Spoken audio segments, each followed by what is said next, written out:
اعوذ باللہ من الشیطان الرجیم بسم اللہ الرحمن الرحیم رب اشرح لی صدری ویسر لی امری واحلل عقدۃ من لسانی یفقہوا قولی رب زدنی علما اللہم فقہنا فی الدین اللہم ارنا الحق حقا وارزقنا اتباعہ وارنا الباطل باطلا وارزقنا اجتنابہ آمین یا رب العالمین۔ بسم اللہ الرحمن الرحیم۔ جی کل کے لیسن سے کوئی بات آپ کو یاد رہی؟ تھوڑا سا ریکیپ کر لیتے ہیں۔ کل گھر جا کے کوئی بات یاد رہی؟ فتنہ پھیلانا قتل سے بھی زیادہ شدید ہے، ٹھیک ہے۔ اور کیا بات یاد رہی؟ پھر خرچ کرنا ہے، ٹھیک ہے۔ وہ جب خرچ کرنے کی بات کرتے ہیں تو پھر آپ نے کل اس چیز کو لیا کہ آپ نے کس پہ خرچ کرنا۔ نبی صلی اللہ علیہ وسلم نے فرمایا کہ تم میں سے کوئی شخص اس وقت تک مومن نہیں ہو سکتا جب تک وہ اپنے بھائی کے لیے بھی وہی پسند نہ کرے جو وہ اپنے لیے پسند کرتا ہے۔ اپنے لیے ہم پسند کرتے ہیں کیا؟ اچھا کھانا، صاف ستھرا برتن، اچھا کپڑا، یا آپ کہہ لیں کہ وہ چیز جو لگے کہ واقعی اس قابل ہے کہ اس کو استعمال کیا جا سکے۔ تو دوسرے کے لیے بھی وہی چیز پسند کریں۔ جیسے فار ایگزامپل ہم کل بات کر رہے تھے نا اس پہ کہ کیا خرچ کریں، تو کئی بار جو ہے وہ کسی کو کھانا دینے کی باری آتی ہے، ٹھیک ہے۔ کھانا دینا ہوتا ہے تو بعض دفعہ عورتوں کی ایک کمزوری کیا ہے کہ جو کھانا اب خود کھانے کے قابل نہیں رہا وہ کسی اور کو دے دو۔ تو دیکھیں جو خود آپ کے کھانے کے قابل نہیں ہے وہ کسی اور کے لیے بھی باعث راحت نہیں بنے گا، باعث سکون نہیں بنے گا، باعث بیماری بنے گا۔ اس کا جو جگہ ہے بن بن چکی ہے تو اس کو بن میں ڈال دیں۔ اس کو یہ نہ کہیں کہ یہ تو اب ہم نہیں کھا سکتے تو یہ تو کھا لیتی ہیں، ان کو دے دیتے ہیں۔ ہاؤس ہیلپ اکثر کھاتی ہیں، ان کو بھی صاف ستھرا دیں، ٹھیک ہے۔ ہم اپنے لیے پسند کرتے ہیں کوئی ہمیں ٹونٹ نہ کرے، ہم اپنے لیے پسند کرتے ہیں کہ کوئی ہمیں اونچی آواز میں ڈانٹے نہ، ہمارے راز دوسروں کو نہ بتائے، ٹھیک ہے۔ یعنی وہ سارے معاملات جو ہم چاہتے ہیں کہ ہمارے ساتھ ہوں، اگر ہم وہ دوسرے کے ساتھ کرتے ہیں تو نبی صلی اللہ علیہ وسلم نے فرمایا کہ وہ شخص مومن ہے۔ ایک ہوتا ہے مسلمان، ایک ہوتا ہے مومن۔ مسلمان تو ہوتا ہے جو اللہ تعالیٰ پہ ایمان لے کر آیا ہے، لا الہ الا اللہ اس نے پڑھا ہے، لیکن اس سے اگلا درجہ ہے کہ وہ اس مسلمان ہونے کی کیفیت کو اپنے ایمان سے بھی شو کرواتا ہے، ٹھیک ہے۔ تو یہ بات تھی، ٹھیک ہے۔ یہ بات یاد رہی کسی کو کہ وَعَسَىٰ أَن تَكْرَهُوا شَيْئًا وَهُوَ خَيْرٌ لَكُمْ وَعَسَىٰ أَن تُحِبُّوا شَيْئًا وَهُوَ شَرٌّ لَكُمْ۔ ہو سکتا ہے تم جس چیز کو اپنے لیے اچھا سمجھ رہے ہو وہ تمہارے لیے اچھی نہ ہو، اور جس چیز کو تم اپنے لیے برا سمجھ رہے ہو وہ تمہارے لیے اچھی ہو، ٹھیک ہے۔ تو اس کو لازمی اپنے مائنڈ میں رکھیں، کیونکہ بعض دفعہ نا ہماری کئی دعائیں قبول نہیں ہوتی تو ہم کہتے ہیں اللہ تعالیٰ میں نے تو اتنا مانگا مجھے پھر بھی نہیں ملا۔ تو ہو سکتا ہے کہ وہ تمہارے لیے خیر ہے ہی نہیں، تمہیں بہت محبوب تھی لیکن وہ تمہارے لیے وہ چیز خیر نہیں تھی، تمہارے لیے اچھائی کا باعث نہیں تھی، تو اللہ تعالیٰ نے اس کو جو شر تھا اس کو تم سے روک لیا۔ تمہیں کیا پتا کہ تمہاری دعا کے بدلے اللہ تعالیٰ نے تم سے وہ شر ہی روک لیا ہو۔ ان کے دعاؤں کی قبولیت کیا ہوتی ہے کہ دعا جو ہے یا تو قبول ہو جاتی ہے یا پھر آخرت کے لیے محفوظ کر لی جاتی ہے، یا پھر اگر وہ قبول نہیں ہوتی تو اس سے دنیاوی کوئی برائی یا دنیاوی کوئی مشکل یا پریشانی یا آزمائش اس دعا کی وجہ سے دور کر دی جاتی ہے، ٹھیک ہے۔ تو جب کوئی دعا آپ کی قبول نہ ہو تو یہ سوچیں کہ ہو سکتا ہے کہ یہ میرے حق میں اچھی ہی نہ ہو جو اللہ نے پوری نہیں کی، ٹھیک ہے۔ اور کئی بار ایسے ہوتا ہے کہ ہم پہ کوئی آزمائش آ جاتی ہے، وہ ہمیں نہیں پسند ہوتی۔ کسی انسان کو پسند ہوتی ہے مصیبت، کسی انسان کو آزمائش پسند ہوتی ہے، لیکن کئی بار وہ آزمائش اور وہ مصیبت ہمارے حق میں خیر مند ہوتی ہے۔ کہ ہمیشہ یاد رکھیں کہ اگر اللہ تعالیٰ نے آپ کو وہ چیز عطا نہیں کی جس سے آپ کو محبت تھی تو ہو سکتا ہے کہ وہ آپ کے لیے خیر ہو ہی نہیں بلکہ شر ہو، ٹھیک ہے۔ اللہ جانتا ہے اور تم نہیں جانتے، واللہ یعلم وانتم لا تعلمون۔ چلیں اس کے ساتھ انشاءاللہ آگے چلتے ہیں۔ بسم اللہ الرحمن الرحیم۔ ان الذین آمنوا والذین ہاجروا وجاہدوا فی سبیل اللہ اولئک یرجون رحمت اللہ واللہ غفور الرحیم۔ بے شک وہ لوگ جو ایمان لائے اور جنہوں نے ہجرت کی اور جہاد کیا اللہ کے راستے میں تو یہی لوگ ہیں جو امید رکھتے ہیں اللہ کی رحمت کی، اور اللہ بہت بخشنے والا نہایت رحم کرنے والا ہے۔ پچھلی آیت میں جو بات ہو رہی تھی کہ جب وہ فتنے میں پڑ گئے اور اپنے دین سے ہی پھر گئے تو اللہ تعالیٰ کہہ رہے ہیں کہ اگر وہ اسی حال میں مر جاتے ہیں تو وہ اصحاب النار ہوں گے اور اس میں ہمیشہ رہیں گے۔ اس کے مقابلے میں وہ لوگ جو ایمان لائے اور انہوں نے ہجرت کی، اور ہجرت کے ساتھ ساتھ پھر ہجرت پہ رکے نہیں بلکہ جہاد بھی کیا۔ اور آج کے دور میں ہجرت کیا ہو سکتی ہے؟ برائیوں سے بھلائیوں کی طرف ہجرت، سستی سے چستی کی طرف ہجرت، اللہ تعالیٰ کی نافرمانی سے فرما برداری کی طرف ہجرت۔ ایمان لائے اور پھر اس کے بعد ہجرت کر لی، اپنے پرانے لائف سٹائل کو چھوڑ دیا اور اللہ کے بتائے ہوئے لائف سٹائل کی طرف آ گئے، تو یہ ہو گئی ہجرت۔ وجاہدوا، اور جہاد کیا، فی سبیل اللہ، اللہ کے راستے میں۔ اور عورت کا جہاد کیا ہے؟ عورت کا جہاد ہے حج۔ حج کرنا، نبی صلی اللہ علیہ وسلم نے فرمایا کہ عورت کے لیے جہاد کے اجر کے برابر ہے، کیونکہ جہاد میں بھی کیا ہو رہا ہوتا ہے، بہت زیادہ مشقت ہو رہی ہوتی ہے۔ مردوں کے لحاظ سے آپ دیکھیں، عورت جسمانی طور پہ اتنی زیادہ سٹرونگ نہیں ہوتی جتنے مرد سٹرونگ ہوتا ہے کہ وہ جا کے جنگ میں لڑتا ہے، تو عورت کے لیے جہاد جو ہے وہ کس کو کر دیا گیا؟ حج کو، کہ وہ اپنا حج کا فریضہ ادا کر لے، سمجھ لیں اس کو جہاد کا اجر مل گیا، ٹھیک ہے۔ وجاہدوا فی سبیل اللہ، اور اللہ کے راستے میں۔ اور دوسرا کیا جہاد ہو سکتا ہے کہ اللہ کے دین کے راستے میں، اللہ کے دین کو پھیلانے کے لیے کوشش کرنا، یہ بھی وجاہدوا ہو سکتا ہے۔ تو ایسے لوگ امید رکھتے ہیں اللہ کی رحمت کی، اللہ کی رحمت میں آ جائیں گے، اور اللہ تعالیٰ بخشنے والا ہے، نہایت رحم کرنے والا ہے۔ یسألونک عن الخمر والمیسر، ایک اور سوال آیا صحابہ کی طرف سے، اور کتنا خوبصورت سوال ہے۔ آپ دیکھیں کہ وہ کتنا زیادہ اللہ تعالیٰ کی پابندیوں کے قریب جانے کی کوشش کرتے ہیں کہ ہم سے کوئی غلط کام نہ ہو جائے، تو ہم جو اتھینٹک بات ہے اس کو جان لیں۔ تو صحابہ بھی جو ہم علمی بات پوچھ رہے ہیں وہ سوال کرتے ہیں آپ سے عن الخمر، شراب کے بارے میں، والمیسر، اور جوئے کے بارے میں، کیونکہ وہاں پہ یہ بہت عام تھا، ٹھیک ہے۔ اور ہماری کمیونٹی میں بھی آپ دیکھیں گے جوا اور شراب، ادھر سینس آپ کہہ لیں کہ شراب بہت زیادہ عام نہیں، لیکن جوا بہت زیادہ عام ہے، ٹھیک ہے۔ اور کئی معاشروں میں خمر اور میسر دونوں ہی عام ہیں۔ قل فیہما اسم کبیر ومنافع للناس، کہہ دیجئے ان دونوں میں گناہ ہے بہت بڑا اور کچھ فائدے ہیں لوگوں کے لیے۔ اب یہ فائدہ پینے میں نہیں ہے، لیکن کاروباری لحاظ سے جو اس کو استعمال کرتے ہیں تو کہتے ہیں کہ ہمیں تو بہت اس سے فائدہ ہوتا ہے، تو اللہ تعالیٰ کہہ رہے ہیں کہ اس کا گناہ زیادہ بڑا ہے اس کے فائدے سے۔ وَإِسْمُهُمَا أَكْبَرُ مِن نَفْعِهِمَا، اور گناہ ان دونوں کا زیادہ بڑا ہے ان دونوں کے فائدے سے۔ وَيَسْأَلُونَكَ مَاذَا يُنْفِقُونَ، اور وہ سوال کرتے ہیں آپ سے کیا کچھ وہ خرچ کریں۔ ایک ہی آیت میں دو سوال آ رہے ہیں، پہلے شراب اور جوئے کے بارے میں، اس کے بارے میں بتا دیا کہ ان کا گناہ زیادہ بڑا ہے اور ان کا فائدہ کم ہے بحیثیت کاروبار، اگر تمہیں لگے کہ یہ بہت نفع دے رہا ہے تو یہ اللہ کے ہاں نفع نہیں دے گا، کیونکہ یہ گناہ کا کام ہے، ٹھیک ہے، اللہ تعالیٰ نے اس کو حرام کیا ہے۔ تو اللہ تعالیٰ کی حرام کی ہوئی چیزوں کو اگر کاروباری لحاظ سے بھی استعمال کیا جائے، آپ خود نہیں پی رہے، خود نہیں کھیل رہے، لیکن کاروبار کر رہے ہیں اس کا، تو بھی حرام ہے، گناہ ہے۔ وَيَسْأَلُونَكَ مَاذَا يُنْفِقُونَ، اور وہ سوال کرتے ہیں آپ سے کہ وہ کیا خرچ کریں۔ اب صحابہ کا پھر سے وہی سوال دوبارہ آگے جو کل ہوا تھا، قُلِ الْعَفْوَ، کہہ دیجئے زائد از ضرورت، یعنی جو بھی چیز زائد از ضرورت ہے اس کو آپ خرچ کر دیں، اس کو آپ دوسرے کو دے سکتے ہیں، استعمال کر سکتے ہیں۔ كَذَلِكَ يُبَيِّنُ اللَّهُ لَكُمُ الْآيَاتِ لَعَلَّكُمْ تَتَفَكَّرُونَ، اسی طرح واضح کرتا ہے اللہ تمہارے لیے آیات تاکہ تم غور و فکر کرو۔ تو جب ہم صدقہ کریں، ایک چیز تو یہ ہے کہ آپ کیا خرچ کریں، قُلِ الْعَفْوَ، جو بھی زائد از ضرورت ہے، اگر آپ کو لگتا ہے کہ میری ضرورت سے زائد ہے تو آپ اس کو خرچ کر سکتے ہیں۔ خرچ کرنے کی مدیں آپ کو کل بھی بتا دی تھیں، اس سے پہلے بھی آ چکی ہے کہ فی سبیل اللہ بھی خرچ کیا جا سکتا ہے، اور اقربین پہ بھی، یتامہ پہ بھی، مساکین پہ بھی۔ اور خرچ کیا کریں گے؟ العفو، العفو ہمیں یہ بتاتا ہے کہ اپنے آپ کو محتاج بنا کے دوسرے کو مت دو۔ زائد از ضرورت لفظ ہمیں یہ بتاتا ہے کہ ایسا کبھی نہ کرو کہ آپ کو ضرورت ہے اور آپ کیا کرو کہ آپ اپنی ضرورت یا اپنے بچوں کی ضرورت کو نہ دیکھو، بلکہ کیا کہو کہ میں دوسرے کو دے دوں، ٹھیک ہے۔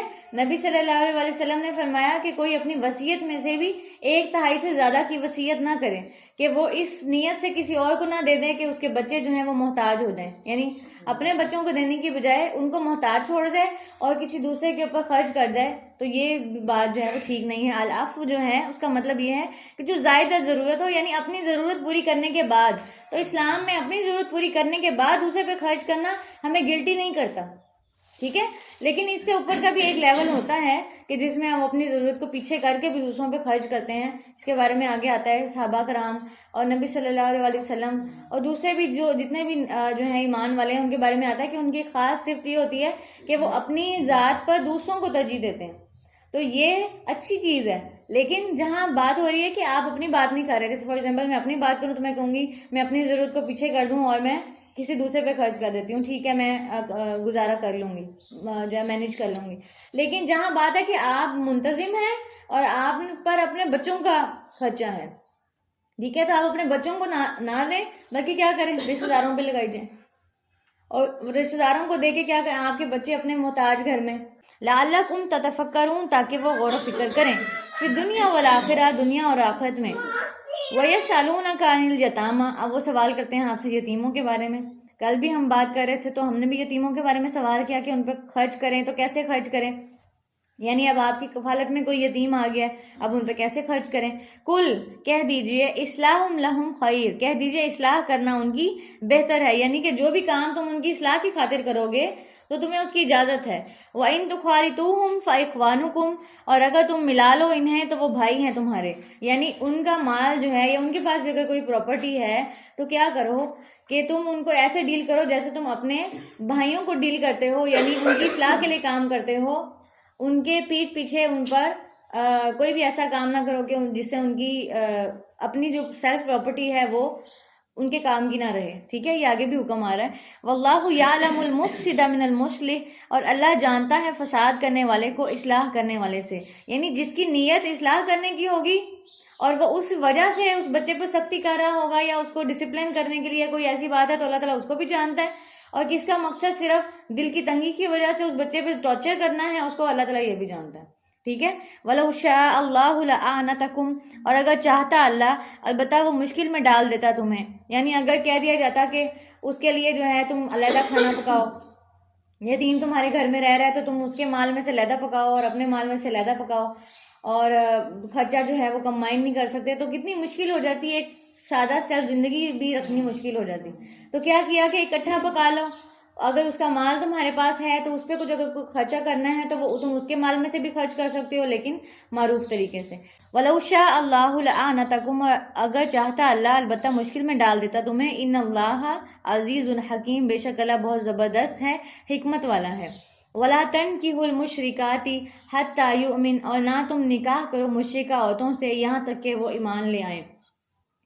اور تم مشرکہ عورتوں سے نکاح نہ کرو جب تک کہ وہ ایمان نہ لے آئیں. تو ایک مسلمان کے لیے جائز نہیں کہ وہ کسی مشرک عورت سے نکاح کرے. ٹھیک ہے.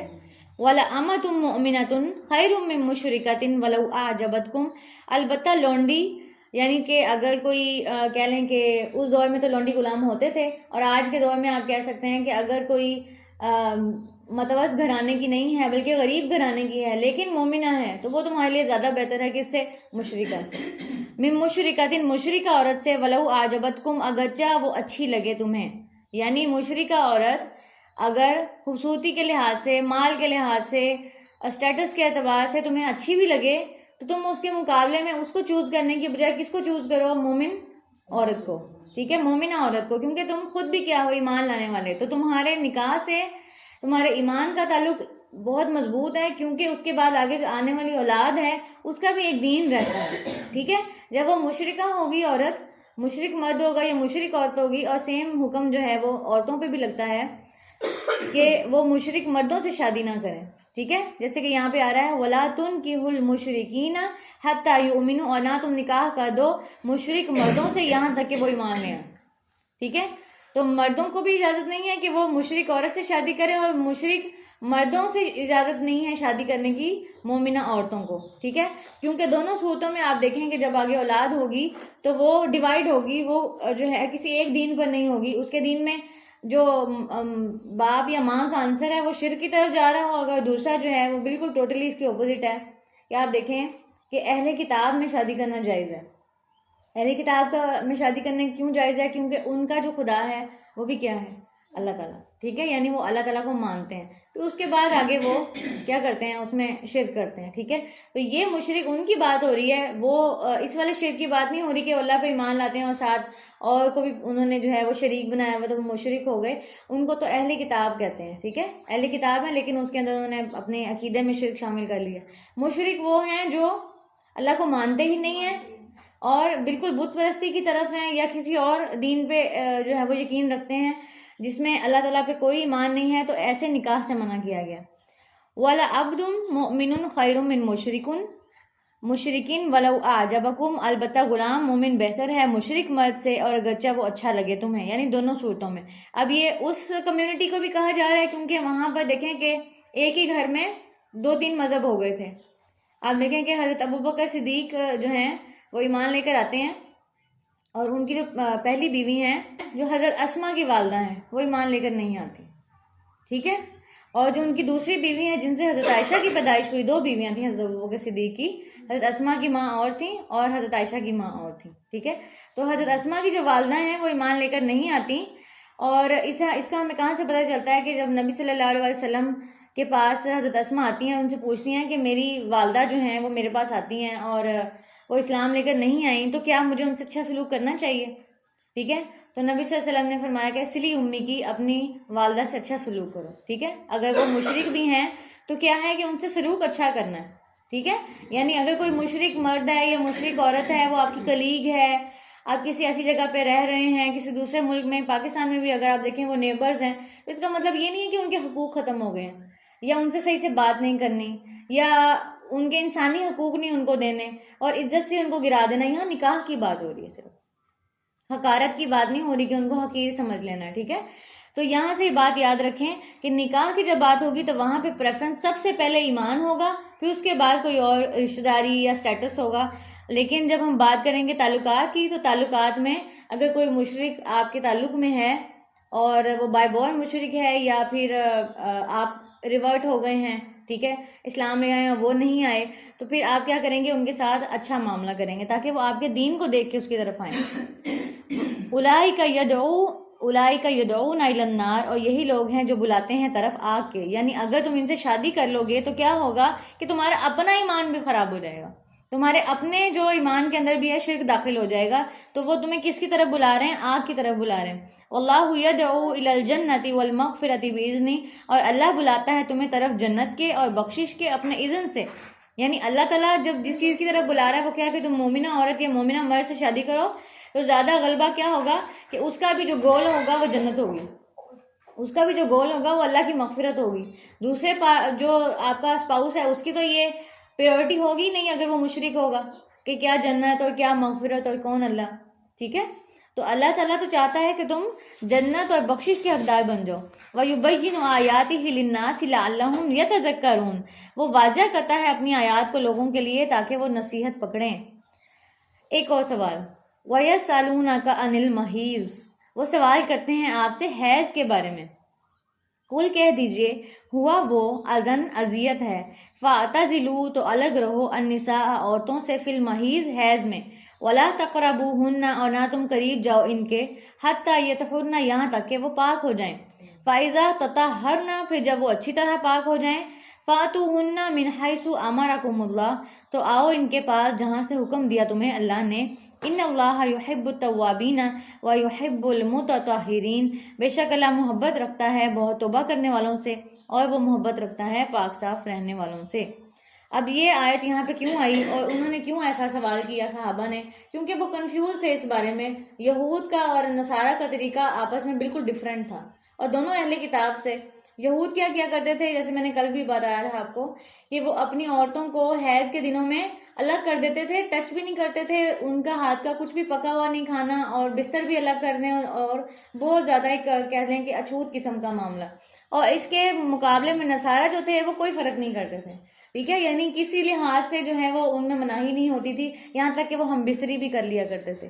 تو اب مسلمانوں کو ڈاؤٹ ہوا کہ ہمیں کس طریقے پہ رہنا چاہیے اور کیا طریقہ صحیح ہے. تو اس لیے انہوں نے نبی صلی اللہ علیہ وسلم سے سوال کیا، جو کہ ہمارے لیے اور رہتی دنیا کے لیے جو ہے اللہ تعالیٰ نے آیات اتار دی تاکہ سب کے لیے گائیڈ لائن ہو جائے کہ حیض کیا ہے، ایک اذا ہے، ایک تکلیف ہے، عورت کو ایک تکلیف ہے. یعنی تکلیف میں جیسے کسی کی کیئر کرنی چاہیے ویسے اس کی کیئر کرنی چاہیے، ٹھیک ہے. بیماری ہے تو بیماری کا مطلب بیماری میں آپ بیمار یا مریض کو باہر تو نہیں بھیج دیتے کہ جاؤ الگ رہو، بلکہ آپ اس کی اتنی زیادہ کیئر کرتے ہیں، ٹھیک ہے.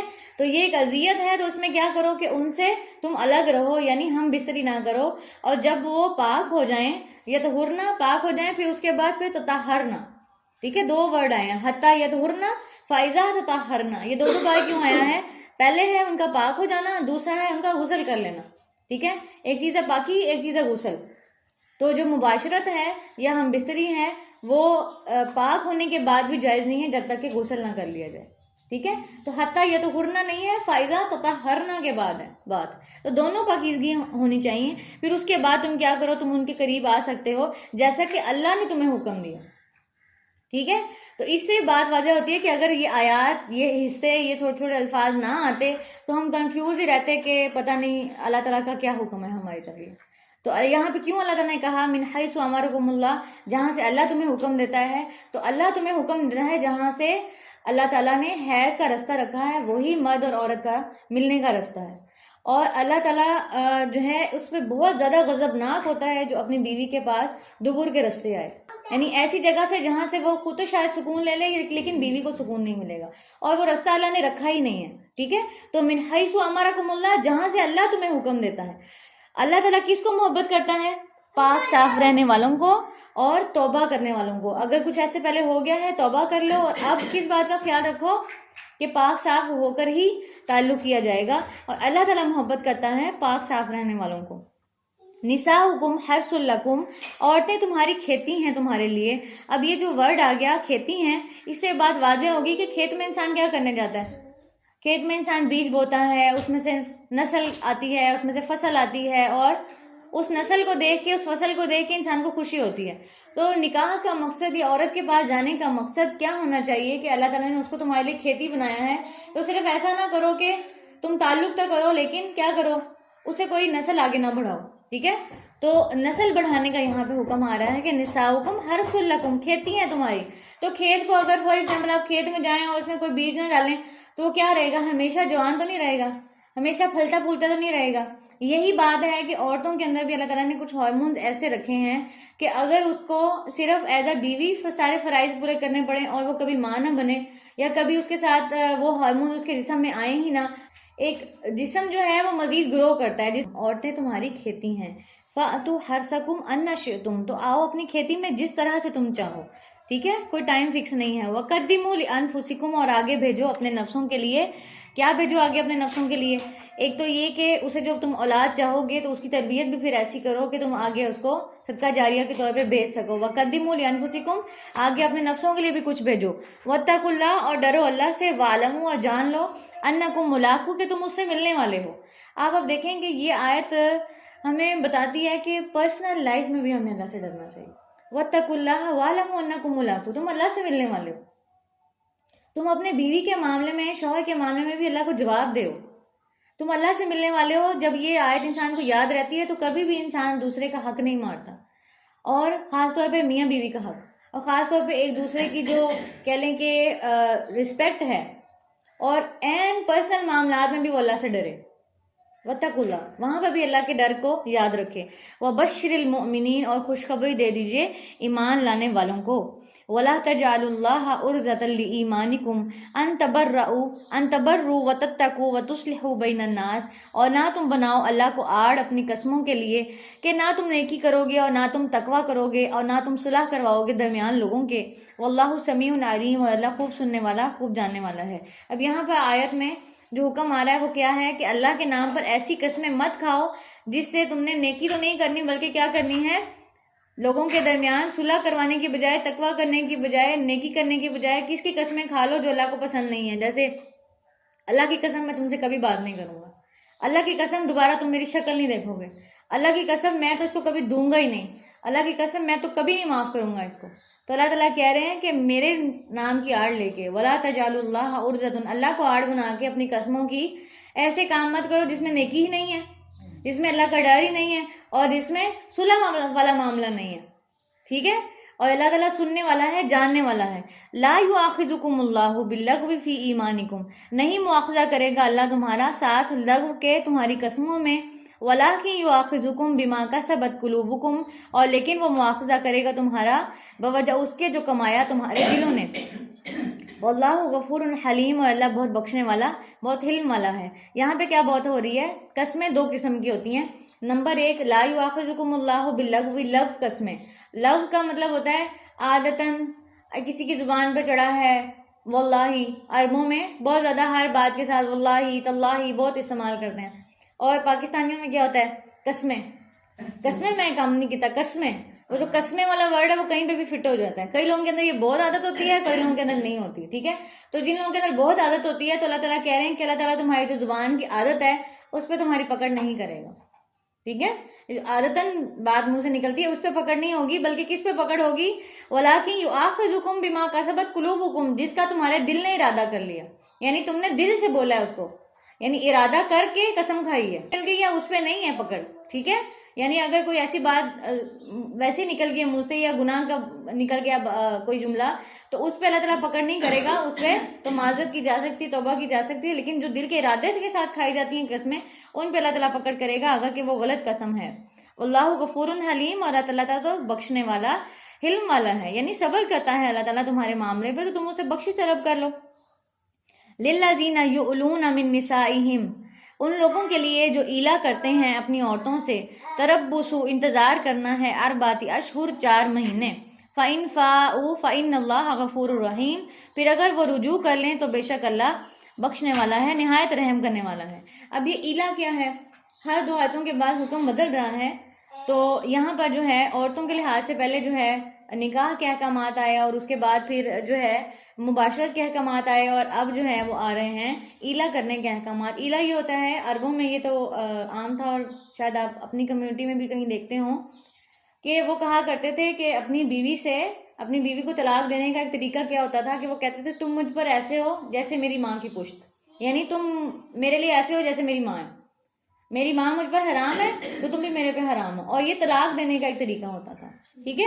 تو اللہ تعالیٰ کہہ رہے ہیں کہ اگر کسی نے اپنی بیوی سے ایلا کر لیا ہے، یعنی یہ قسم کھائی ہے، یہ قسم کی ایک قسم ہوتی تھی نا، اس لیے قسم کی آیات کے ساتھ آ رہی ہے کہ جس نے ایسے کہہ دیا، اب اس کے پاس 4 مہینے کی مہلت ہے، 4 مہینے کے اندر اگر وہ رجوع کر لیتا ہے تو کیا ہوگا کہ وہ میاں بیوی قائم رہیں گے، اور اگر وہ نہیں آتا واپس، یعنی رجوع نہیں کرتا، تو پھر طلاق ہو جائے گی، ٹھیک ہے؟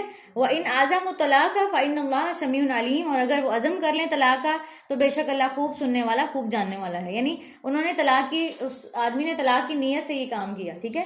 کئی بار ایسا ہوتا ہے کہ اگر یہ کیونکہ عربوں میں تھا، وہاں سے سٹارٹ ہوئی ہے بات، اس لیے اللہ تعالیٰ احکامات دے رہے ہیں، تو ان میں کیا تھا کہ ایک صحابی کے ساتھ بھی ایسے ہو گیا تھا کہ انہوں نے اپنی بیوی کو ایسے کہہ دیا تھا، تو اب ان کے پاس 4 مہینے کی مہلت ہے، اور اگر 4 مہینے کے اندر رجوع نہیں کرتے تو کیا ہے کہ اب دوبارہ سے اس بیوی کی طرف آنا چاہتے ہیں تو کفارہ ادا کرنا پڑے گا، ٹھیک ہے؟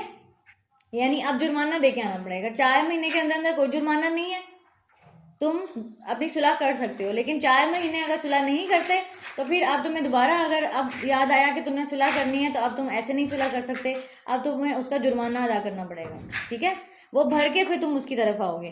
آگے دیکھتے ہیں وَالْمُطَلَّقَاتُ يَتَرَبَّصْنَ بِأَنفُسِهِنَّ ثَلَاثَةَ قُرُوءٍ، اور جو طلاق یافتہ عورتیں ہیں وہ انتظار میں رکھیں اپنے آپ کو 3 حیض۔ اب ایک تو حکم تھا پہلے جو ایلا کرتے تھے، اور طلاق دینے کا شریعت محمدی میں کیا طریقہ ہے کہ جو طلاق کے بعد جو عدت ہے وہ 3 مہینے کی ہوگی، 3 حیض کی ہوگی، ٹھیک ہے؟ اگر کسی عورت کو 3 حیض یا 3 طہر 3 مہینوں میں نہیں آتے، مطلب کئی عورتوں کو جلدی آ جاتے ہیں، کئی عورتوں کو 1 مہینہ چھوڑ کے 1 مہینہ اس طرح سے آتے ہیں، تو وہ ان کی طبیعت کے مطابق ہوگا 3 حیض، اس لیے یہاں پہ 3 مہینوں کی بات نہیں کی بلکہ 3 حیض کی بات کی ہے۔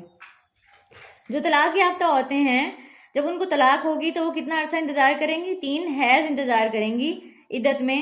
وَلَا يَحِلُّ لَهُنَّ أَن يَكْتُمْنَ مَا خَلَقَ اللَّهُ فِي أَرْحَامِهِنَّ إِن كُنَّ يُؤْمِنَّ بِاللَّهِ وَالْيَوْمِ الْآخِرِ، اور یہ 3 حیض کیوں رکھے گئے ہیں؟ تاکہ نہیں حلال ان کے لیے کہ وہ چھپائیں جو پیدا کیا اللہ نے ان کے رحموں میں، یعنی کہ اگر کوئی پریگننسی ہے تو وہ واضح ہو جائے 3 مہینوں کے اندر، تاکہ اگر وہ عورت جو ہے وہ طلاق لے کے اگر کسی اور سے بھی شادی کرتی ہے تو پتہ چل جائے کہ یہ بچہ کس کا ہے، ٹھیک ہے؟ ان کننا یؤمنن باللہ والیوم الآخر، اگر وہ ایمان رکھتی ہیں اللہ پر اور آخری دن پر، یعنی عورتوں کو خاص طور پہ مخاطب کر کے کہا جا رہا ہے کہ وہ خود بھی اس بات کو مت چھپائیں، یعنی طلاق لینے کے لیے یہ نہ کریں کہ اب یہ کیونکہ میں پیگننٹ ہو گئی ہوں تو اب یہ طلاق مجھے جلدی نہیں ہوگی، کیونکہ جو طلاق والی عورت ہے اس کی عدت 3 حیض ہے، لیکن جب اس کو بچہ ہونے والا ہوتا ہے تو اس کو حیض نہیں آتا، تو پھر اس کو کب وہ طلاق کی اس سے پیریڈ سے فارغ ہوتی ہے؟ جب اس کو بچہ پیدا ہو جاتا ہے، وضع حمل، ٹھیک ہے؟ جب وضع حمل ہو جاتا ہے، بچہ پیدا ہو جاتا ہے، تب اس کی عدت ختم ہو جاتی ہے، وہ 1 دن لگے۔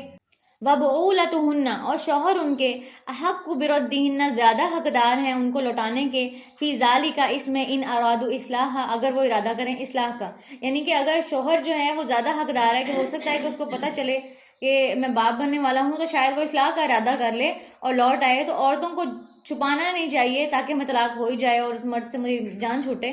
تو شوہر جو ہے وہ اس کا زیادہ حقدار ہے، کیونکہ وہ بچہ اسی کا ہے تو نسب بھی اسی کا ہے. ٹھیک ہے. وَلَهُنَّ مِثْلُ الَّذِي عَلَيْهِنَّ بِالْمَعْرُوفِ، اور ان کے لیے ہے مانند اس کے جو ان کے ذمہ ہے، ساتھ معروف طریقے سے. ٹھیک ہے. وَلِلرِّجَالِ عَلَيْهِنَّ دَرَجَةٌ، اور مردوں کے لیے ان عورتوں پر ایک درجہ ہے.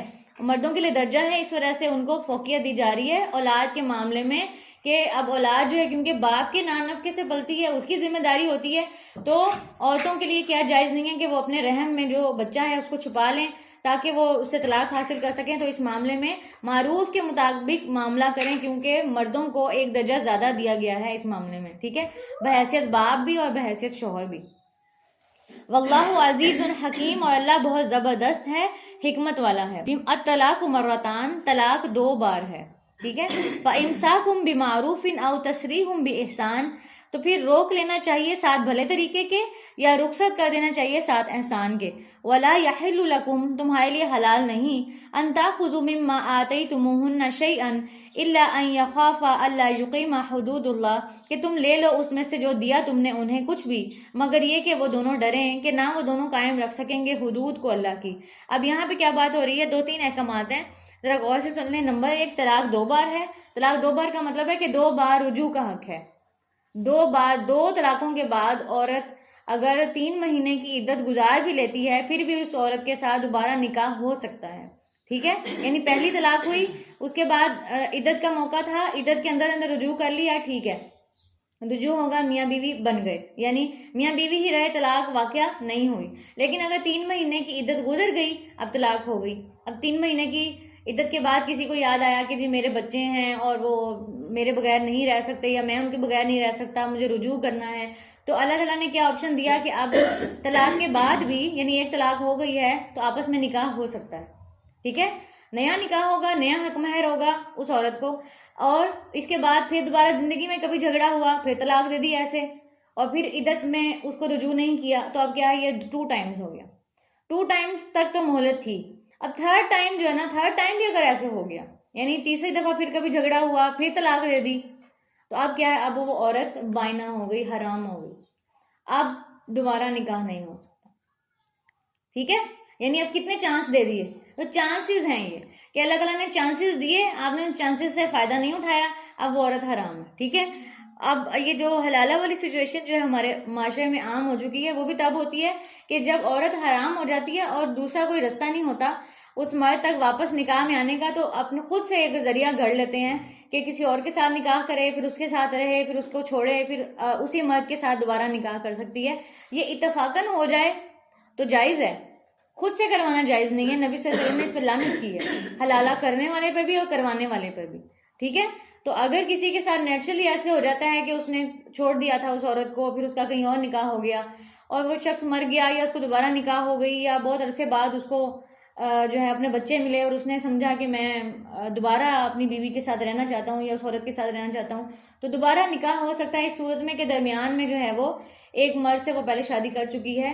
لیکن اگر طلاق پہلی یا دوسری ہے تو پھر وہ ڈائریکٹ بھی نکاح کر سکتا ہے، یعنی جس کو کہتے ہیں کہ نکاح کی تجدید کر سکتا ہے، دوبارہ نکاح کر کے دوبارہ حق مہر دے کے اس عورت کو اپنے لیے حلال کر سکتا ہے اگر عدت کی مدت گزر چکی ہے، اگر 3 مہینے گزر چکے ہیں. ٹھیک ہے.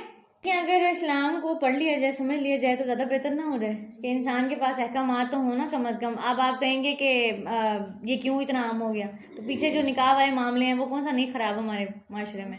ہمارے معاشرے میں تو سارے معاملے خراب ہیں. اور خرابی اس وجہ سے یہ ہے کیونکہ ہم دین سے دور ہیں. دین سے دور ہیں تو ہمیں پتہ ہی نہیں ہے کہ ابھی آگے آئے گا کہ جب طلاق ہو جاتی ہے تو رضاعت کی ذمہ داری کس پہ ہوتی ہے، تو پھر یہاں پہ رضاعت کی ذمہ داری لیتے ہیں، ہم تو جیسا نکالتے ہیں کہ دوبارہ منہ نہ دیکھیں ہمارا.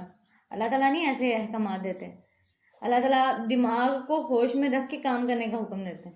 اس لیے تو اتنا غصہ جائز نہیں ہے کیا اللہ تعالیٰ نے. وہ اس نے 3 دفعہ کہا نا، وہ اگر 10 دفعہ بھی کہتا نا تو بھی وہ ایک ہی کاؤنٹ ہونی تھی. کہ اللہ تعالیٰ نے کوئی ایسا حکم ہم پہ نہیں ڈالا، جیسے نماز میں روزے میں ہمیں آسانی دی نا، تو طلاق میں بھی ہم پہ ایسا حکم نہیں ڈالا کہ ابھی اس کے منہ سے نکلا یہ تو حرام ہو گئی. ہمارے معاشرے نے اس کو اتنا سخت کر دیا کہ وہ عورت اگر واپس بھی جانا چاہے کہتے نہیں تو تم نہیں جا سکتی، اور اگر کوئی مرد لینا چاہے نہ حلالہ کرواؤ، حلالہ لعنت کی طرف چلے جاتے ہیں. دوسرا حصہ نہیں لیتے کہ طلاق 3 ہے، تو 3 کا مطلب یہ نہیں ہے کہ تینوں اکٹھی دے دی ہیں تو تینوں اکٹھی ہو گئی ہیں. پہلے کسی سے پوچھ تو لیں. تو پھر یہاں پہ کیوں ایسے آ رہا ہے کہ الطلاق مرتان 2 بار ہے؟ وہ تینوں کو اکٹھی اور کیوں نہیں کیا؟ 2 بار کا کیا مطلب ہے؟ جو اللہ تعالیٰ کہہ رہے ہیں یہ بھی کہہ سکتے تھے طلاقیں 3 ہیں. یہ کیوں کہا طلاقیں 2 ہیں؟ 2 کا مطلب ہے 2 کے بعد رجوع کا حق ہے اور تیسری کے بعد رجوع کا حق نہیں ہے. ٹھیک ہے. تو پہلی طلاق کسی نے کہی ہے یا کسی نے 10ویں طلاق کہی ہے یا موقع کی بات ہو رہی ہے. یعنی موقع پہلا آیا، پھر ایک موقع آیا، پھر ایک موقع آیا. دیکھیں ایک طلاق کے بعد کسی کو عقل آ جاتی ہے، پھر دوسری طلاق کے بعد کسی کو تیسری طلاق کے بعد بھی عقل نہ آئے تو اللہ تعالیٰ نے اس عورت کو باندھ کے نہیں رکھا کہ وہ 10 دفعہ طلاقیں دے جائے اور پھر عدت کے اندر رجوع کر لے. یہ بنا لیا تھا نا انہوں نے حضرت عمر کے دور میں. آپ جو بات کہہ رہی ہیں کہ 3 طلاق، تو وہ حضرت عمر کے دور میں ہوا تھا کہ حضرت عمر کے دور میں کیا کرتے تھے کہ 1 طلاق دے دیتے تھے، 3 مہینے گزرتے نہیں تھے تو رجوع کر لیتے تھے. پھر دوسری طلاق دے دیتے تھے، پھر کبھی زندگی میں پھر رجوع کر لیتے تھے. وہ کیا کہتے تھے کہ عورت اذیت میں بھی رہے اور عورت جا بھی نہ سکے. اس کو آزاد بھی نہیں کرتے تھے اور اس کو باندھ کے رکھتے تھے کہ اپنے طور پہ بھی اس کو. تو تب یہ رول پاس ہوا کہ اب جس نے بول دیا سو بول دیا. وہ اذیت کے طور پہ نہیں کر سکتا کہ طلاق دے رہا ہے پھر روک رہا ہے، طلاق دے رہا ہے پھر روک رہا ہے. لیکن اس حکم کو ہم تب لیں گے جب آپ دیکھیں کہ واقعی ایک عورت جو ہے وہ اتنی اذیت میں ہے کہ اب بس رجوع کا کوئی صورتحال نہیں ہے. لیکن یہ اللہ تعالیٰ نے رجوع کا حق اس لیے دیا کہ سب پہ ایک طرح کا رول نہیں لگتا. تو جب رول دیا جاتا ہے، کوئی قانون پاس کیا جاتا ہے، تو اگر وہ سب کے لیے بنایا جاتا ہے تو اس میں کوئی رخصت بھی رکھی جاتی ہے. ٹھیک ہے. اور اگر کوئی رخصت نہ رکھی جائے، فار ایگزامپل جیسے نماز کا قانون بنایا تو اس میں رخصت رکھی نا. تو جب آپ اپنے ذہن سے وہ ایک فرسٹ والی بات جو ہے اس کو تھوڑا سا اسکپ کر کے آیت کو انبائزڈ ہو کے پڑھ کے دیکھیں آیت کے الفاظ کیا ہیں. الطلاق مرتان، طلاق 2 بار ہے، یعنی وہ طلاق جس میں رجوع کا حق ہے. فَإِمْسَاكُمْ بِمَعْرُوفٍ أَوْ تَسْرِيحٌ بِإِحْسَانٍ، پھر اگر وہ روک لیتا ہے ساتھ بھلے طریقے سے یعنی دوران عدت تو یہ بہتر ہے. اور اگر وہ چھوڑنا چاہتا ہے، رخصت کرنا چاہتا ہے اس کو، تو احسان کے ساتھ رخصت کر دے. اور کیا احسان ہے؟ احسان یہ ہے کہ تم پر حلال نہیں ہے کہ تم نے جو ان کو دیا ہے یعنی حق مہر وہ تم ان سے واپس لے لو، یا ان کو دیا ہوا کوئی تحفہ یا ان کو دیا ہوا کوئی گولڈ اب تم وہ واپس لے لو. اور ہمارے معاشرے میں کیا ہوتا ہے احسان کے مقابلے میں آپ دیکھیں اللہ تعالیٰ کہہ رہے ہیں کہ رخصت کرنا ہے احسان کے ساتھ. یہاں کیا کرتے ہیں آدھی رات کو گھر سے باہر نکال دیتے ہیں. انسانیت سے بھی جاتے ہیں کہ وہ ایز اے انسان وہ کہاں جائے گی؟ عورت ہے وہ. کہ اللہ تعالیٰ کا حکم کیا ہے اور جب ہم اس کو اپنے معاشرے سے کمپیریزن کرتے ہیں تو اس میں کیوں ہم اتنی لیگ پاتے ہیں؟ کیونکہ ہم نے اللہ تعالیٰ کے حکم کو جانا نہیں ہے. اور دوسرا یہ کہ ہم نے جو اللہ تعالیٰ کے حکم ہے اس کے مقابلے میں اپنے غضب و غصے اور اپنے نفس کو تو پورے آپ دیکھیں کہ طلاق کے احکامات پارے کے سٹارٹ میں نہیں دے دیے بلکہ پہلے پوری ٹریننگ کرائی ہے آپ کو. آپ جو اتنے دن سے ٹریننگ کر رہے ہیں نا اپنے دماغ کی اور دل کی کہ اللہ تعالیٰ کا حکم ماننا ہے، سمعنا و اطعنا کرنا ہے، بنی اسرائیل والا رویہ. ابھی دیکھنا آگے احکامات چلتے جائیں گے تو آپ کو یہ چیز محسوس ہوگی کہ اپنے دل کے اندر سے وہ جو ایک چیز ہے نا کہ اللہ کے حکم کے آگے اپنی مرضی اس کو پیچھے کرنے کی بات ہے. الا ان یخافا اللہ یقیم حدود اللہ، کب واپس لیا جا سکتا ہے حق مہر؟ جب وہ دونوں ڈریں کہ وہ قائم نہیں رکھ سکیں گے اللہ کی حدود کو. یعنی عورت کھلا لے لے، جب طلاق نہیں ہوتی اور کھلا لیا جاتا ہے، کھلا چاہیے اپنے مرد سے یا طلاق کی صورتحال پیش نہیں آتی تو اس صورت میں کیا ہے کہ کھلا کی صورت میں اس کو اپنا حق مہر واپس کرنا پڑتا ہے. ٹھیک ہے. یعنی جو اس کو دیا گیا ہے اس کے بدلے وہ اپنی آزادی خریدتی ہے.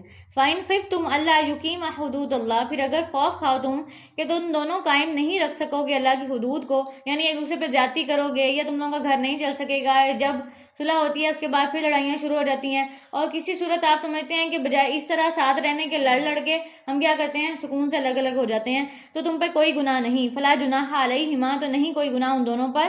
فی مفتدت بھی، کہ اس چیز میں سے جو عورت فدیہ میں دے دے ساتھ اپنے مال میں سے. وہی جو ابھی بات ہوئی کہ اب اپنا حق مہر واپس دے کر کہے کہ بھائی میں اب اس شادی میں مزید نہیں رہ سکتی تو مجھے جو ہے وہ طلاق لینی ہے. تو اس کو کیا کرنا پڑے گا؟ جب وہ خود جب وہ ڈیمانڈ کرتی ہے طلاق تو اس کو اپنا حق مہر واپس کرنا پڑے گا. تلک حدود اللہ فلا تعتدوها، یہ حدود ہیں اللہ کی تو نہ تم تجاوز کرو ان سے.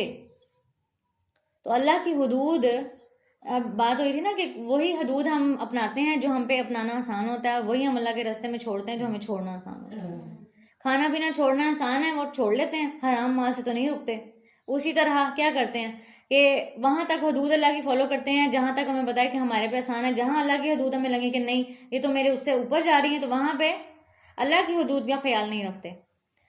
وَمَن يَتَعَدَّ حُدُودَ اللَّهِ، اور جو تجاوز کرے گا اللہ کی حدود سے، فَأُولَٰئِكَ هُمُ الظَّالِمُونَ، تو وہی ظالم ہے. پھر ایسے بندے کو ظالم کہہ رہے ہیں اللہ تعالیٰ، اور اس کا جو انجام ہے وہ بھی ظالموں کے ساتھ ہوگا. یعنی ظلم جو ہے وہ قیامت کے دن اندھیرے کی شکل میں آئے گا انسان کے پاس، جبکہ اس کو روشنی کی ضرورت ہوگی. قیامت کے دن انسان کو کس چیز کی ضرورت ہوگی؟ کہ اس کے پاس روشنی ہو، کیونکہ اندھیرا بہت ہوگا. اور پل صراط پہ آپ دیکھیں کہ نیچے جو ہے وہ جہنم ہے اور اوپر اس کے پل صراط ہے. اور جہنم ایسی نہیں ہے جیسے آپ آگ چلائیں تو روشنی ہو جاتی ہے، کالی آگ ہے اس کی، کوئی روشنی نہیں ہے اس کے اندر. اس وقت وہی روشنی ہوگی جو انسان کے اعمال کی، اس کی ہدایت کی روشنی. اس کے پاس جتنا اس کے دل کے اندر ایمان تھا اتنا نور اس کو مل جائے گا. کسی کا تھوڑا، کسی کا زیادہ، کسی کا بہت زیادہ، اور کسی کے پاس انگوٹھے کے ناخن کے برابر چھوٹا سا، بس ہلکا سا. اسی روشنی میں وہ ٹھڈے کھا رہا ہے، چل رہا ہے، گر رہا ہے، پڑھ رہا ہے، اور جتنا اس کا ایمان ہوگا اس کے مطابق. تو ظالم جو ہوگا وہ اس دن قیامت کے دن اندھیرے میں ہوگا، اس کا ظلم اس کے پاس اندھیرے میں شکل بن کے آئے گا. اور روشنی کس سے ملے گی؟ اپنے اعمال نامے سے. فَإِن طَلَّقَهَا، پھر اگر وہ طلاق دے دے اسے، فَلَا تَحِلُّ لَهُ، پھر نہیں وہ حلال ہو سکتی اس کے لیے، من بعد اس کے، حتیٰ یہاں تک کہ تنکحہ وہ نکاح کر لے، زوجن شوہر سے، غیرہ اس کے علاوہ. یعنی کہ اب دو جو آپشنز ہیں وہ گزر چکے ہیں، دونوں جو موقع ہیں وہ ضائع ہو چکے ہیں. اب اگر وہ طلاق دے گا تو پھر کیا ہوگا؟ اب وہ اس کے لیے حلال نہیں ہو سکتی، وہ اس کے لیے حرام ہو گئی ہے، یہاں تک کہ وہ کسی اور شوہر سے نکاح کر لے. فَإِن طَلَّقَهَا، پھر اگر وہ طلاق دے دے اسے، یعنی دوسرا شوہر، فَلَا جُنَاحَ عَلَيْهِمَا، تو نہیں کوئی گناہ ان دونوں پر، ان کے یتراجعا، کہ وہ باہم رجوع کر لیں، ان ظنّا، اگر وہ دونوں سمجھیں، ان یقیما حدود اللہ، کہ وہ اللہ کی حدود کو قائم رکھ سکتے ہیں. پہلے بھی کیا بات تھی؟ ساتھ رہنا ہے تو اللہ کی حدود کو خیال رکھ کے ساتھ رہنا ہے، ایک دوسرے پہ زیادتی نہیں کرنی. یعنی ایسا تعلق اللہ تعالیٰ کو میاں بیوی کا نہیں پسند کہ جس میں آئے دن جھگڑے ہو رہے ہیں پھر بھی کہیں تم نے ادھر ہی رہنا ہے.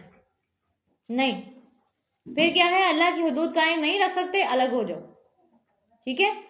وَتِلْكَ حُدُودُ اللَّهِ يُبَيِّنُهَا لِقَوْمٍ يَعْلَمُونَ، اور یہ حدود ہیں اللہ کی اور وہ واضح کرتا ہے انہیں ان لوگوں کے لیے جو علم رکھتے ہیں. وَإِذَا طَلَّقْتُمُ النِّسَاءَ، اور جب تم طلاق دو عورتوں کو. اب یہ طلاق کے احکامات آ رہے ہیں تو یہ غور سے پڑھنے کی ضرورت ہے، کیونکہ ہم طلاق کے احکامات تو جانتے نہیں ہوتے، صرف اتنا جانتے ہوتے ہیں کہ طلاق ایک حکم ہے کہ جب تم طلاق دے دو عورتوں کو، فَبَلَغْنَ أَجَلَهُنَّ، پھر وہ پہنچے اپنی مدت کو، یعنی ان کی عدت پوری ہو گئی 3 مہینے کی، تو اب کیا کرو؟ فَامْسِكُوهُنَّ بِمَعْرُوف، تو روک لو انہیں ساتھ بھلے طریقے سے، او سَرِّحُوهُنَّ، یا رخصت کر دو انہیں، بِمَعْرُوف، ساتھ بھلے طریقے کے. دونوں طرف آپ نے بھلائی کرنی ہے. اور یہ بھلائی کوئی تبھی کر سکتا ہے جب وہ اللہ کی حدود کا خیال رکھتا ہے، جب وہ اہل قرآن ہوتا ہے، جب اس کو پتہ ہوتا ہے، مائنڈ فل ہوتا ہے کہ میں نے اللہ کو جواب دینا ہے. اور جب وہ مائنڈ فل نہیں ہوتا کہ میں نے اللہ کو جواب دینا، پھر وہ کیا کرتا ہے؟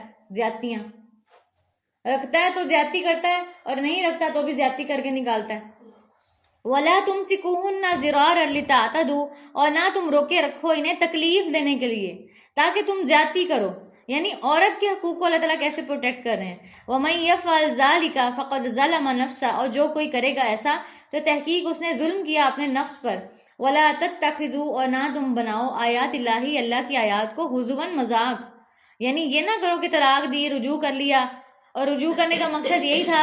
کیا مقصد تھا؟ بھلے طریقے سے نہیں رجوع کیا، اس لیے کیا کہ یہ نکل نہ سکے میرے گھر سے، اسی اذیت میں رہے. فَاذْكُرُوا نِعْمَتَ اللَّهِ عَلَيْكُمْ، اور یاد کرو نعمت اللہ کی جو تم پر ہے. وَمَا أَنزَلَ عَلَيْكُمْ مِنَ الْكِتَابِ، اور جو اس نے نازل کیا تم پر کتاب میں سے. یعنی اللہ کی کتاب کو پڑھنا پھر اور یاد کرنا کتنا ضروری ہے کہ اللہ تعالیٰ نے تم پہ کتنی بڑی نعمت کی کہ تم پہ یہ آیات اتار دی. وَمَا أَنزَلَ عَلَيْكُمْ مِنَ الْكِتَابِ وَالْحِكْمَةَ، اور حکمت میں سے. يَعِظُكُمْ بِهِ، وہ نصیحت کرتا ہے تمہیں ساتھ اس کے.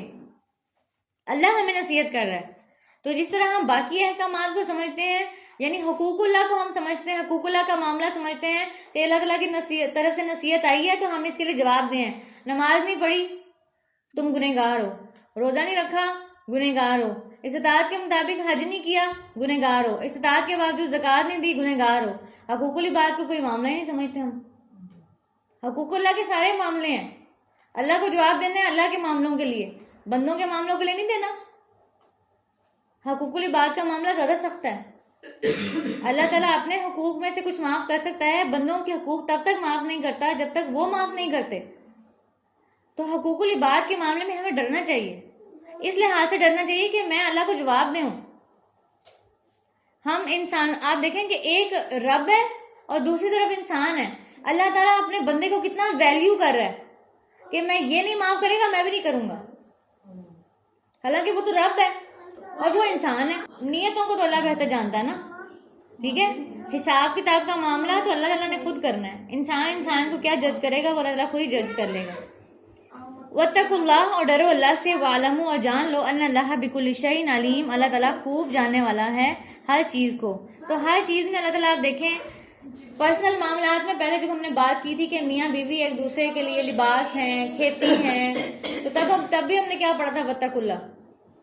واتقوا اللہ پڑھا تھا نا. اب طلاق کے معاملات میں بھی اللہ تعالیٰ کیا کہہ رہے ہیں, واتقوا اللہ, واتقوا اللہ, واتقوا اللہ.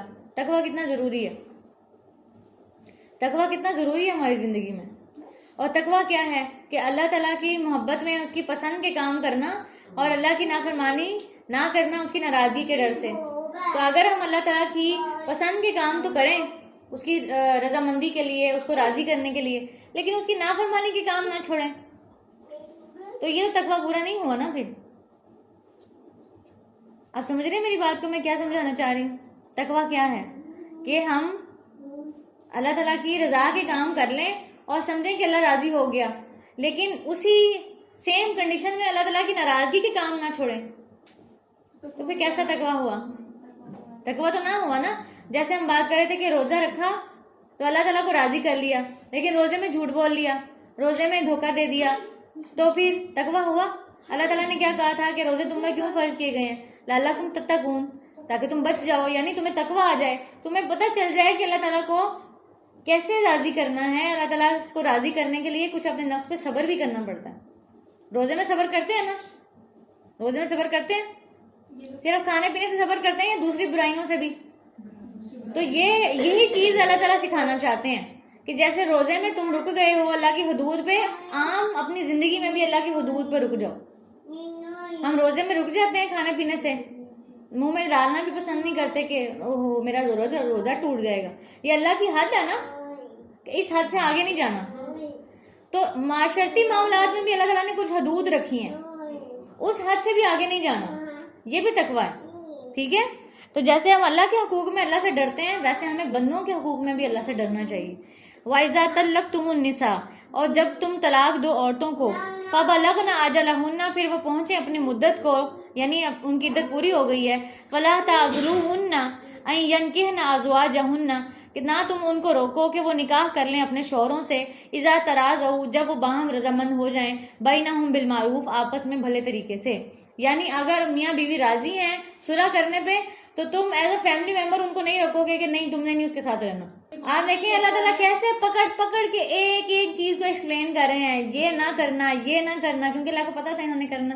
یہاں پہ بات ہو رہی ہے کہ جب ان کی مدت پوری ہو جائے تو کیا کرنا چاہیں, اگر وہ نکاح کرنا چاہیں, اگر وہ دوبارہ ایک ساتھ ہونا چاہیں آپس کی رضامندی سے بھلے طریقے سے, تو تم ان کو مت روکو, ٹھیک ہے.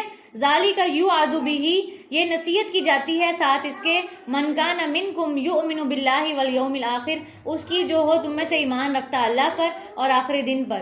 جیسے پیچھے مردوں کو کہا جا رہا تھا کہ وہ اپنی حدود کا خیال رکھیں, ویسے فیملی ممبرز کو بھی میاں بیوی کی حدود کا خیال رکھنا چاہیے کہ اگر یہ راضی ہیں, اگر یہ اس معاملے میں اپنی سمجھتے ہیں کہ ہم ساتھ رہ سکتے ہیں, تو ہمیں بیچ میں نہیں پڑنا. ہم بحیثیت کیا کرتے ہیں, بحیثیت میاں بیوی, اگر ہم پہ یہ معاملہ پیش آ جائے تو ہمارا رویہ کچھ اور ہوتا ہے اس وقت, کیونکہ ہم اپنی سائڈ دیکھ رہے ہوتے ہیں کہ میرے بچے اور میرا یہ. اور جب ہم آڈینس میں چلے جاتے ہیں, کوئی دوسرا میاں بیوی لڑتا ہے, تو ہم کیا کہتے ہیں, کوئی ضرورت نہیں ساتھ رہنے, ہم ابھی زندہ ہیں, آ جاؤ میرے گھر میں, ٹھیک ہے. تو کئی عورتیں جو ہیں اگر باپ کے سر پہ شوہر کو چھوڑ کے آ جاتی ہیں, تو یہ بات دیکھیں, تھوڑی سی اس بات کو نوٹس کریں کہ اگر تو معروف کا معاملہ ہے, اگر بھلے طریقے سے معاملہ ہے, اگر واقعی آپ وہاں پہ اتنی زیادہ تنگ تھیں, اتنی زیادہ آپ وہ تھیں کہ اب کوئی صلح کا رستہ تھا ہی نہیں, پھر تو اللہ تعالیٰ رستہ کھول دے گا. یہ اس کے بارے میں اللہ تعالیٰ آگے فرماتے ہیں کہ اگر وہ اللہ سے ڈریں گے تو اللہ تعالیٰ ان کے لیے رستہ بنا دے گا. لیکن اللہ سے ڈرنے والا معاملہ نہیں کیا, جاتی والا معاملہ کیا, ٹھیک ہے. یعنی صلح والا معاملہ اس لیے نہیں کیا کہ آپ دیکھیں جب صلح ہوتی ہے نا تو کچھ حقوق دونوں فریقین کو چھوڑنے پڑتے ہیں. یعنی صلح کا مطلب ہے کہ کچھ حق اپنا چھوڑ دیا جائے اور پھر صلح کر لی جائے, یعنی آپس میں کمپرومائز کر لیا جائے کسی چیز پہ کہ تم کہیں کہ اسلام نا ہمیں ہمیشہ میانہ روی کا دین دیتا ہے. ہمارا معاشرہ ہمیں میانہ روی نہیں سکھاتا. ہم محبت کرتے ہیں تو اتنا محبت میں گر جاتے ہیں کہ اگلے کے پیروں میں پڑ جاتے ہیں, اور نفرت کرتے ہیں تو اس کی کوئی اچھائی نہیں دیکھنا پسند کرتے. ٹھیک ہے, یہ معاملہ ہوتا ہے ہمارے, یعنی کہ یا تو اتنی زیادہ اس کو کر دیا جاتا ہے کہ تم نہ دیکھو انسانی حقوق بھی پورے ہو رہے ہیں نہیں ہو رہے, تم نے رہنا ہے اس کے ساتھ. اور دوسری طرف یہ ہوتا ہے کہ اس کو ذرا سا بھی کمپرومائز نہیں سکھاتے. ہوتا ہے کہ دونوں فریقین کو دیکھنا چاہیے کہ وہ اللہ سے ڈر کے معاملہ کریں. اس لیے بار بار یہاں پہ وتق اللہ کی بات ہو رہی ہے کہ جب تم اللہ سے ڈرو گے تمہیں پتا ہوگا کہ میں نے اللہ کو جواب دینا ہے. اور اس کے لیے ڈریں گے کب؟ جب علم حاصل کریں گے, جب پتا ہوگا تبھی تو ڈریں گے نا. کوئی درمیانی بات ہے ہی نہیں ہماری. تو اسلام عین میانہ روی کا دین ہے. وہ دونوں چیزوں, دونوں صورتوں میں, دونوں جو ایکسٹریم ہے نا ان پہ نہیں جاتا. ٹھیک ہے, وہ جب معاملہ دیتا ہے تو اسی لیے دیتا ہے تاکہ جو آسانی چاہنے والا ہے, جو بیمار ہے, جو مریض ہے, وہ کچھ آسانی استعمال کر لے دین کی. لیکن ہم کہتے ہیں نہیں آسانی نہیں ہونی چاہیے, میری ذات کے لیے آسانی ہونی چاہیے, دوسرے کے لیے نہیں ہونی چاہیے. ٹھیک ہے, جب میرے پہ پڑے تو میں کوئی حکم ڈھونڈوں ایسا جو آسان ہو, اور جب کسی دوسرے پہ پڑے تو میں کہوں سب سے سخت حکم ملے اس کو.